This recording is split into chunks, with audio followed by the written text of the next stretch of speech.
Hello, good morning. Welcome to my Good Life meditation for today, the 23rd day of June 2025. My name is Kurt. All right, I'm going to go over the last 24 hours now and talk about the challenges and the opportunities that I met, attempting to align my decision making and my actions against my values. But first, welcome to the new subscribers to the channel. It's to have you. And also a disclaimer, I do talk about sensitive subjects in this video, and this video is basically my private journal done publicly. So private to the extent that it's my inward reflections on how I outwardly interact with the world, but done in a public manner. Why do I do it publicly? Well, it helps me. Knowing that there's potentially someone who might watch causes me to do a better job. If I do this video in a private manner, I kind of tend to gloss over important things and speed my way through. Having standing on a soapbox makes me do a better job. That helps me. So again, this is all about me. I do talk about sensitive subjects such as death, so get ready for that if you're not comfortable with that, or tune out. I answer questions at the end. I read comments and answer questions typically at the end so that I don't lose my flow. And, oh, here comes someone walking. I started the camera up a little bit early, so there's people walking. I don't want to make them feel uncomfortable, so I'm going to be quiet for a second.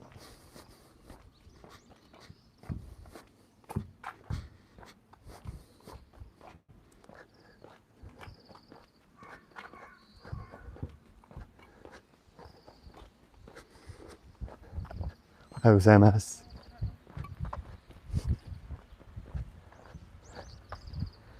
It's a Monday, trash day, so people are out taking their trash to the neighborhood trash bins. Just a little bit further up, I'll be out of the community and I can talk freely. Lastly, at least part of this preamble, I want to say a huge thank you to my subscribers, my supporters as members on the channel, and my supporters on Patreon. I really appreciate your being there. All right, let's get started. I think I'm safely beyond where any people will be. It's going to get very green now as I head a little further up into the green. So I'm going to do three things now. Review the last 24 hours, go over the 8 objectives of my creed, and then talk about the coming day. And I did take my notebook with me. I zipped out the door. I was going to do this on my balcony, but I noticed at the last minute that my neighbor adjacent over, usually they have all their windows closed on the side of the house that faces our house, so I'm not too worried about them hearing my voice, but I noticed the nearest window was cracked open because of this cool evening or cool night breeze. So I decided to leave the house to make sure that I'm not interfering in their sleep, because it's still early in the morning. It's only 5:30 in the morning when I started. Okay, I keep a notebook every day to record my notes about things. And in the last 24 hours, I have this one note saying incompetence, and then in parentheses, metric / standard, which is going to, my nomenclature to share a way that I like to come up with ways of describing things. And this is a way to describe the incompetence that I have encountered since returning to Japan, and the same incompetence that I knew when I lived here before. Basically, in living in Japan, and I like to think, in my own country, I'm a highly competent person, where competence is defined as the ability to interact and engage with my world, meaning my family, my work, the social milieu, stores, services, calling the water company, the gas company, dealing with police if they pull me over. Everything that's involved with being alive in a society, being a participating member. I'm very good at that, as many people are in their own country. In Japan, though, I'm incompetent to a nearly measurable degree. It's interesting how my incompetence is in everything, just this slight amount, enough to be noticeable and annoying to those to whom experience it, as well as to myself. And I came up with a very, what I hope is an apt analogy to describe that. That was the standard versus metric note that I had. I grew up in a time in the 70s and 70s and early 80s when the United States, I grew up in the United States, and we were kind of car guys. We had both in our arsenal of cars where we lived, we had US made cars, plus we had foreign cars. And the US made cars, we did our own maintenance. The US made cars had standard tools like the 3/4 inch sockets, 1/2 inch sockets, 1 inch wrench, all these things. Whereas the foreign vehicles, like the German Volkswagen that we had and the Japanese vehicles that we had, used metric system, 12 millimeter wrench, etc. Now the toolbox that I had originally, because when I became 16, my dad took both my brother and I, when we were both 16, down to Sears and bought us each a toolkit and our own tools, and we each got a cheap beat up car and said, this is your car, these are your tools, have at it. And my dad and mom taught us how to maintain our cars by giving us cheap cars that needed work and the tools to do it. And I started off initially with a metric and a socket set of wrenches and sockets, and to keep them separate. But over time, as things do, they become scattered, and I would have them all over the place and mixed up. Every once in a while, if I was working on, for example, the Volkswagen, and I needed a 12 millimeter wrench, I would reach in and I would, instead of getting the 12 millimeter, I don't remember what the rough equivalent was, I would get the 9/16, which don't quote me on the numbers, I don't remember what the rough equivalent was. And they're not equivalent, right? There's not like a 1-to-1 equivalency. But whatever it was roughly the same, whether it was 1/2 inch or 9/16, kind of almost fit, right? It would, like, you put it on and it would just kind of be a little bit loose, but you could if you were careful, you could kind of pry it and get it to work. And sometimes I'd be too lazy to look for the right one. If the nut wasn't on very tight, I'd just go, okay, I know this isn't the right one. I'm in danger of stripping it out. If you don't do it right, you're going to strip the nut. And I stripped plenty of nuts over my time because choosing the wrong socket and proceeding anyway. Anyway, yesterday I was thinking, and I've had this idea brewing for a while, that's exactly what my incompetence now in Japan is like. It's like using the wrong sized tool, a tool that was used. It's like using bringing my standard gauge toolkit from the United States and then trying to apply it to a metric system Japan, but not with regard to mechanics, but just everything else.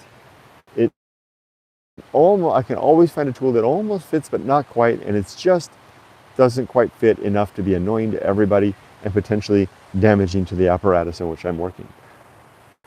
Now, I had a good think to myself yesterday, #reason. When I'm referring to hashtags, I'm talking about my principles and objective.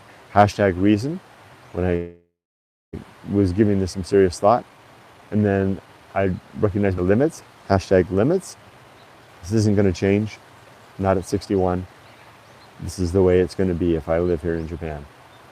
And applying that limit and reason again, I recognize that that's the way it's going to be.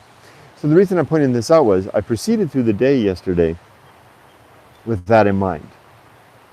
And also recognizing that I'm in the midst of a wife and a daughter, and especially my sister-in-law, who I spend a lot of time with, who are extremely competent here in Japan. So given that that's the case, and I have an ingrained incompetence in Japan relative to my toolkitting, the way I was raised, the way I was thinking, the culture that I had maintained, I can't expect to fit here. Now, how is that useful? Well, again, using limits, recognizing my true limits, I saw, well, okay, that's going to be the case. It is. I shouldn't be surprised when it happens, and I should be ready for it. One way to approach it is to slow down, as I talked about a few days ago. I'm slowing down with absolutely everything so that I have a little more time to adjust and respond. And I'm expecting the misalignment at every corner and every turn. It's proving helpful. I mean, really, really helpful. This might be the saving grace in my long-term plans to stay to Japan, is simply recognizing the way that I'm outfitted, the limitations therein, and proceeding accordingly. So that's all I had for yesterday. It was a good day yesterday. We had a fun day with our daughter, and it was a productive day in terms of applying my creed to my life. I felt like I was, if I couldn't overcome my incompetence yesterday, I was living within the scope of my incompetence, and best of all, not getting frustrated by it because I had a plan. Okay, now the next thing is to go over the 8 objectives of my creed, which consist of the following things. Number 1, first and foremost, I want to be always prepared to die. I want to have my affairs in order, my relationships in good shape, and my life's work as close to being complete as possible. Let's do a quick check, and check. They all are. So I am indeed ready to die. If I don't want to die today. I have things I want to do, but I can.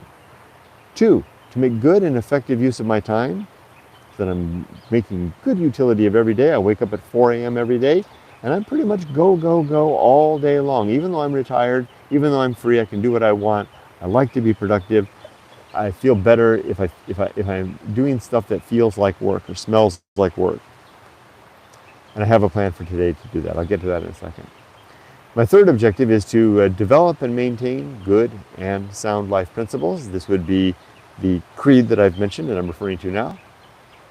Number 4 is to recognize my true limits and my true opportunities, so that I'm operating within the scope of my capabilities and my my limits. Number 5 is to perform good actions relative to my creed. So I harken back to the values innate within my creed, and try to live and do things that further those values, further the ends that those values entail. Number 6 is to, I think I got it wrong, because number 6 is to recognize true limits and true opportunities. So let me try again. To be always ready to die, to make good and effective use of time, to develop and maintain good and sound life principles. To cultivate, that's what I forgot, to cultivate good emotional reactions, so that I'm reacting well. Did that yesterday. Wow, I've been doing something lately that's really helping. I've been sitting on my balcony. I have a live cam running on my balcony 24/7. So you'll catch me out there sometimes sitting there, not doing anything, not reading, not on my phone, not even drinking a cup of coffee, just sitting there. And I think that would be, like in the form of meditation. And as I sit there and do that meditative act, I find that it pays dividends throughout the day. Like I can take that peace and that self-control, which is a good way to describe it, and apply it throughout the day. Like when I'm driving around with my family, when I have nothing to say, and sitting with that, nothing to say. Because I'm usually a guy that likes to in the past, I would fill the empty space with chit-chat, idle chit-chat. Don't do that so much anymore, which is a better fit for Japan, because Japan's not an idle chit-chat country. The Japanese people are just fine with quiet. That's been good. I'm doing that more and more. So now, number 5 was to perform good actions. Number 6 was to recognize my true limits and true opportunities. 7 is to do just one thing at a time and do that thing slowly and deliberately and carefully. And number 8 is to keep my balance. As for today, I give myself just one thing a day that I need to do. And today that one thing is to list an antique item in my store. I'm also doing other stuff. I can do as much as I want. I can list 20 items if I had the capacity and the interest, but I only require myself to do one thing. Outside of that, I have 2 shipments that I need to do as well. I should change it around. I should say that, I require one thing a day. I kind of require myself to fuel my business to keep to this one thing a day, but maybe I should say I require 2 things. If I have an order, and I've got a couple of orders to fill from the store, then I need to ship as well. So today's going to be a busy day because I have orders to ship. I don't have enough green tea to fill the orders. So I need to go to the tea store, buy the tea. First I'll need to go to the 7-Eleven to get money. to go to the tea store to buy the tea, to come home to pack the orders, to go to the post office to ship. Yeah, so I've got to do those things in that order. All right, so now, so that's the thing. So I guess I'm going to do two things today. I'm going to list one item and perform the shipping. Okay, so that's that for that. Let's read comments. Hi, Michelle. Good morning to you.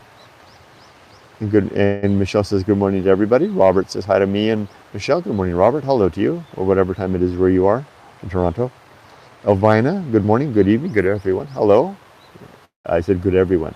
Good morning, good evening, everyone. That's fine. Nice of you, Elvina. Good morning to you. Good afternoon, wherever it is for you. Robert says hi to Elvina.